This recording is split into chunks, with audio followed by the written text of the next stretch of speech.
Өткен айдың басында продюсер Алуа Қонарованың кенжелері Рензо қара тәніне түсірілген бейнебаян жарыққа шығарған еді. Енді міне оның жемісін көретін кез де келді. Өйткені жігіттер қазір түрлі шақыртулар алуда. Жалпы осы жазда басынан бастап осы августке дейін бізде гастрольдік сапарларға толы, яғни осы жаз ол толық жазылып қойған.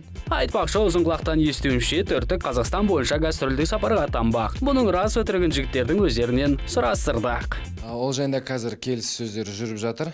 Оның бәріміз біле бермейміз. Себебі қазір жаздың соңына дейін уақыт өте тығыз болғандықтан бізде қазір ол жайында келісім сөздері жүргізіліп жатыр. Барлығы оң шешімін тапса, алдағы уақытта қалаларыңызға барып қалуы мүмкін. Сондықтан күтіңіздер. Айтпақшы, Қытай мемлекетіндегі рензиктер сіздер де қуана берсеңіздер болады. Жаздың соңғы бөлігіне қарай оркестрмен бірге Қытайда бір сапарымыз бар, гастрольдік. Ал одан кейін жігіттер бейнебаян түсірмек. Одан кейін келіп, сол әнді жаздыртып, оған аласа бейнебаян түсіреміз. Ол бұл жолы ырғақты емес, мүмкін жаңа баяулау ән болады. Баяулау әннің бейнебаянда жігіттер Жылаймыз бәріміз.